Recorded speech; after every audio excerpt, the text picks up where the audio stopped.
வணக்கம்,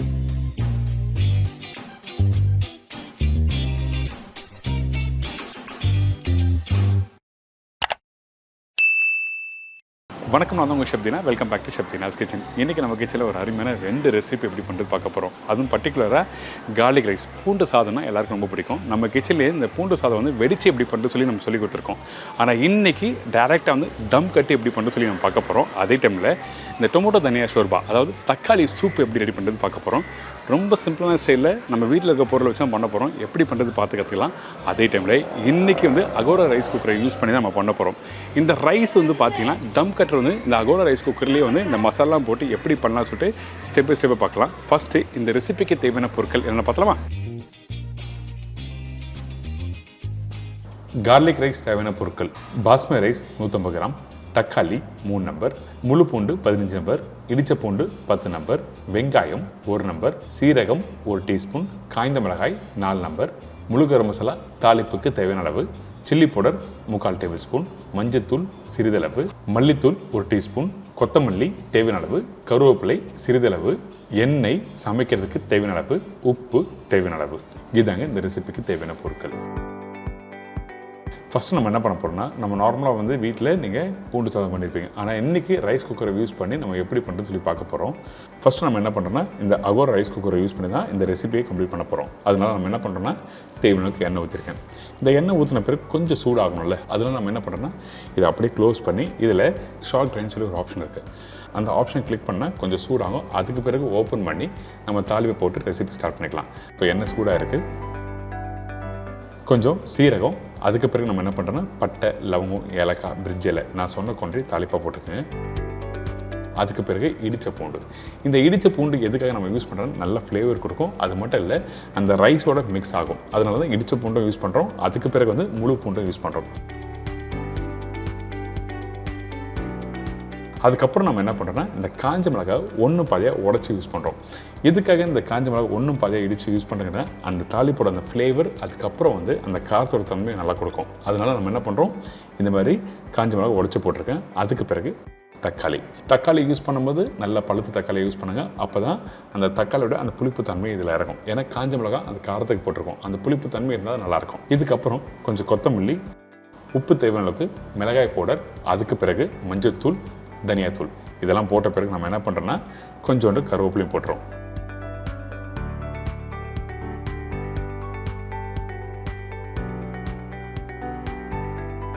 இதெல்லாம் போட்டு நல்லா மிக்ஸ் பண்ண ஆரம்பிக்கிறோம். நார்மலாக வீட்டில் சமைக்கும் போது ஒன்று வதக்கி நீங்கள் ரொம்ப டைம் எடுத்து பண்ணுவீங்க. ஆனால் இந்த மாதிரி ரைஸ் குக்கரை யூஸ் பண்ணி பண்ணும்போது சட்டுன்னு நீங்கள் வீட்டில் பண்ணிடலாம். ஸோ அதனால் அடி பிடிக்காமல் பண்ண முடியும், ஈஸியாகவும் பண்ண முடியும். நீங்கள் மற்ற விஷயத்தையும் ஃபோக்கஸ் பண்ணலாம். இதெல்லாம் போட்ட பிறகு நல்லா மிக்ஸ் பண்ணிட்டு அகோரா ரைஸ் குக்கரை வந்து நீங்கள் க்ளோஸ் பண்ண ஆரம்பிங்க. க்ளோஸ் பண்ணிட்டு இந்த இடத்துல ஸ்டீம் சொல்லி ஒரு ஆப்ஷன் இருக்குது. இந்த இடத்துல நீங்கள் ஸ்டீம் பட்டன் ப்ரெஸ் பண்ண 10 நிமிஷம் இருக்கும். உங்களுக்கு டைம் கொஞ்சம் கூடுதலாக வேணும்னு நினச்சிங்கன்னா அப்போ அந்த டைமில் ப்ளஸ் மைனஸ் சொல்லி ஒரு ஆப்ஷன் கொடுத்துருக்காங்க. அதுக்கேற்ற மாதிரி நீங்கள் குக் பண்ணிக்கலாம். இப்போ கரெக்டாக ஒரு 10லேருந்து 15 நிமிஷம் நம்ம குக் பண்ணி முடித்த பிறகு பார்த்தீங்கன்னா, இந்த மாதிரி அந்த தக்காளி, அந்த பூண்டு, மசாலா எல்லாம் நல்லா வெந்திருக்கும்.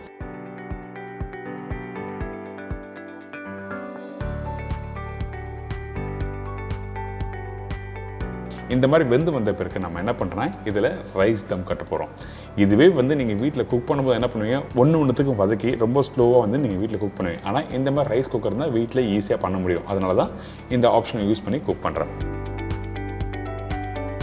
அதுக்கப்புறம் இந்த பாஸ்மதி ரைஸ் கரெக்டாக ஒரு 20லேருந்து 25 நிமிஷம் நல்லா ஊற வச்ச ரைஸ் தான் இந்த இடத்துல யூஸ் பண்ணுறோம். இந்த அரிசியை யூஸ் பண்ணும்போது நம்ம என்ன பண்ணுறோன்னா, இந்த மாதிரி ஃபஸ்ட்டு அந்த மசாலாவோட நல்லா மிக்ஸ் பண்ணுங்கள். மிக்ஸ் பண்ணி முடித்த பிறகு இதில் தண்ணி யூஸ் பண்ண போகிறோம். இந்த தண்ணியோட அளவு என்ன, 1க்கு 1.25. இதுவே வந்து கொஞ்சம் குவான்டிட்டி அதிகமாக நீங்கள் வீட்டில் குக் பண்ணுறீங்கன்னா, அதாவது எக்ஸாம்பிளுக்கு வந்து ஒரு 5 கிலோ 10 கிலோ குக் பண்ணினா அப்போது தண்ணியோட அளவு கொஞ்சம் கம்மியாகும். இந்த மாதிரி சின்ன குவான்டிட்டி பண்ணும்போது 1க்கு 1.25 கரெக்டான அளவு. அவங்களே மெஷர்மெண்ட் கப்பும் கொடுத்துருக்காங்க. அதை பேஸ் பண்ணி நீங்கள் வீட்டில் பண்ணலாம். இதுக்கப்புறம் கொஞ்சோண்டு கொத்தமல்லி போட்டு நம்ம அந்த ரைஸ் குக்கரை க்ளோஸ் பண்ணுறோம்.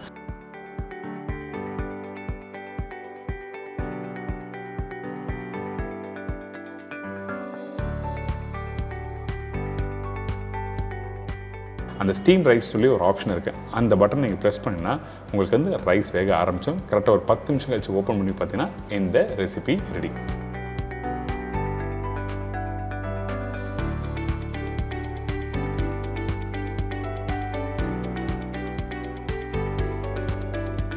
பார்த்தீங்களா, இப்போ இந்த garlic ரைஸ் ரெடி ஆயிடுச்சு. ரொம்ப சிம்பிளான ஸ்டைலில் இந்த பூண்டு சாதம் எப்படி ரெடி பண்ணுறது, அது மட்டும் இல்லை இந்த மாதிரி ரைஸ் குக்கரை யூஸ் பண்ணி பண்ணும்போது உங்கள் டைம் சேவிங் கரெக்டாக இருக்கும். ஸோ அதனால தான் இன்றைக்கி இந்த garlic ரைஸ் ஒரு அழகான ஸ்டைலில் இந்த ப்ராப்பரான ரெசிபி எப்படி பண்ணு சொல்லி கொடுத்துருக்கேன். ட்ரை பண்ணி பாருங்கள்.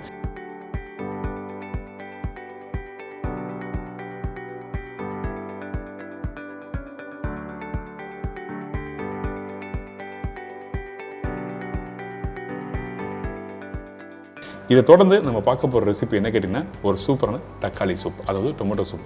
நம்ம வீட்டில் எப்போவுமே தக்காளி இருக்கும், அந்த தக்காளியை வந்து நல்ல ஒரு டேஸ்ட்டாக ஒரு சூப்பராக எப்படி பண்ணுறது சொல்லிட்டு தான் இன்றைக்கி இந்த தக்காளி சூப் பண்ண போகிறோம். அதுக்கு முன்னாடி இந்த ரெசிபிக்கு தேவையான பொருட்கள் பார்த்தலாமா? பழுத்த தக்காளி 5 நம்பர், இடித்த பூண்டு 10 பல், இடித்த இஞ்சி 2 டேபிள் ஸ்பூன், பச்சை மிளகாய் 2 நம்பர், சீரகம் 1/2 டீஸ்பூன், முழு தனியா 1 டேபிள் ஸ்பூன், கொத்தமல்லி தண்டு தேவையான அளவு, முழு மிளகு 1/2 டீஸ்பூன், சில்லி பவுடர் 1/2 டீஸ்பூன், மஞ்சத்தூள் சிறிதளவு, மல்லித்தூள் 1/2 டீஸ்பூன், கொத்தமல்லி தேவையான அளவு, பெப்பர் பவுடர் சிறிதளவு, எண்ணெய் தாளிப்புக்கு தேவையான அளவு, உப்பு தேவையான அளவு. இதாங்க இந்த ரெசிபிக்கு தேவையான பொருட்கள். ஃபஸ்ட்டு நம்ம என்ன பண்ணுறோன்னா, நம்ம யூஸ் பண்ணுற ரைஸ் குக்கரை யூஸ் பண்ணி தான் இந்த தக்காளி சூப் ரெடி பண்ண போகிறோம். அதனால் இந்த குக்கரில் தேவையான கொஞ்சமாக எண்ணெய் ஊற்றிருக்கோம். எண்ணெய்னா 2 டேபிள் ஸ்பூன் எண்ணெய் அளவு போதும், அதிகமான எண்ணெய் வேண்டாம். இந்த மாதிரி சூப் ரெசிபிக்கு கொஞ்சம் சூடாகணும்ல, அதனால் நம்ம என்ன பண்ணுறோன்னா, இந்த குக்கரை கொஞ்சம் க்ளோஸ் பண்ணிவிட்டு ஷார்ட் ட்ரைன்னு சொல்லி ஒரு ஆப்ஷன் இருக்குது, அதை கிளிக் பண்ணிவிட்டு அதுக்கு பிறகு ஓப்பன் பண்ணி பார்த்தீங்கன்னா எண்ணெய் சூடாக இருக்கும். இந்த மாதிரி இந்த இடத்துல தாளிப்பு வந்து கொஞ்சமாக சீரகம் போட்டிருக்கோம், அதுக்கப்புறம் இடித்த பூண்டு போடுறோம். இந்த இடித்த பூண்டு இதோட இஞ்சும் போடுறோம். எதுக்காக இந்த இடித்த பூண்டு இஞ்சி போடுறோன்னா, உங்களுக்கு அந்த தக்காளி சூப்பில் வந்து அந்த garlicோட ஃப்ளேவர் இஞ்சியோட காரத்தோட தன்மை கொடுக்கும். ஸோ அதனால தான் இந்த ரெண்டுமே இடித்து போட்டிருக்கோம். அதுக்கு பிறகு நம்ம என்ன பண்ணுறோன்னா, பச்சை மிளகாய், இடித்த முழு தனியா, மிளகு. எதுக்காக இந்த முழு தனியா போடுறோன்னா, நல்ல வாசனை கொடுக்கும், அதனால தான் முழு தனியா யூஸ் பண்ணுறோம். அதுக்கு பிறகு பழுத்த தக்காளியை பொடிசாக கட் பண்ணி இதில் போட்டிருக்கோம். இதுக்கப்புறம் முக்கியமான விஷயம் கொத்தமல்லியோட தண்டு. இந்த மாதிரி சூப் ரெசிபி பண்ணும்போது கொத்தமல்லி தண்டு ரொம்ப முக்கியமான ஒரு விஷயம். அதனால தான் இந்த கொத்தமல்லி தண்டு இந்த இடத்துல யூஸ் பண்ணியிருக்கேன். இதுக்கு பிறகு நம்மகிட்ட இருக்க இந்த ஸ்பைசஸ் பவுடர், அதாவது மிளகாய் பவுடர், மஞ்சத்தூள், தனியாத்தூள். இந்த இடத்துல அதிகமான ஸ்பைசஸ் பவுடர் யூஸ் பண்ணக்கூடாது, பர்டிகுலராக சூப் ரெசிபிக்கு.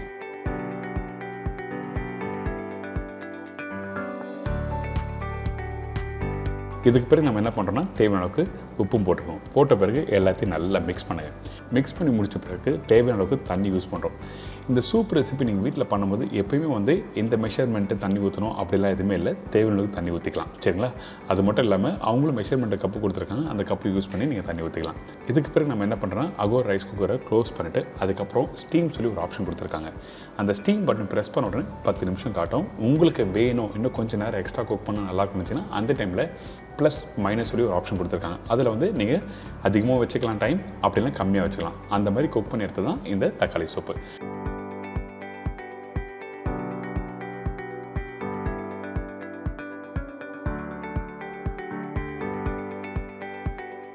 இப்போ இந்த சூப் ரெடி ஆகிடுச்சு. இதுக்கப்புறம் கொஞ்சோண்டு கொத்தமல்லி போட்டு நல்லா மிக்ஸ் பண்ணிவிட்டு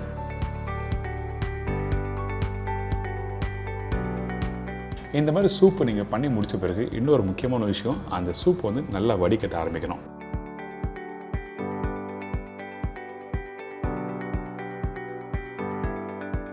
அதுக்கு பிறகு அந்த தக்காளி, அந்த கொத்தமல்லி, அந்த மிளகாய் இதெல்லாம் போட்டோம் பார்த்தீங்கன்னா, இந்த சக்கையை நம்ம என்ன பண்ணுறோம், நல்லா இந்த மாதிரி ஸ்மாஷ் பண்ணுறோம். அப்போ தான் அந்த தக்காளி சாறு, கொத்தமல்லி சாறு எல்லாமே இறங்கும். இல்லைன்னா அந்த வேக வச்ச கொதிச்ச தண்ணி மட்டும் தான் நீங்கள் சாப்பிட்ற மாதிரி இருக்கும். அதனால தான் இந்த மாதிரி நல்லா ஸ்மாஷ் பண்ணிவிட்டு அதுக்கப்புறம் சூப்பை நீங்கள் சாப்பிட்ணும்னு சொல்கிறேன்.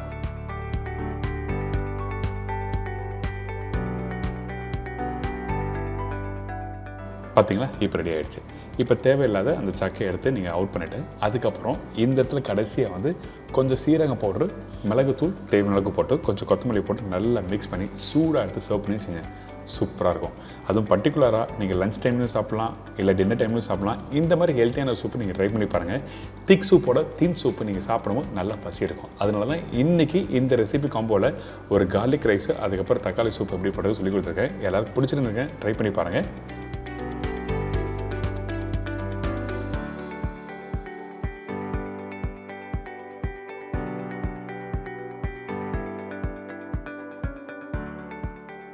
இன்றைக்கி ஒரு அருமையான சைடில் இந்த garlic ரைஸ், அதாவது இந்த பூண்டு சாதம் எப்படி ரெடி பண்ணுறது பார்த்துருக்கோம்.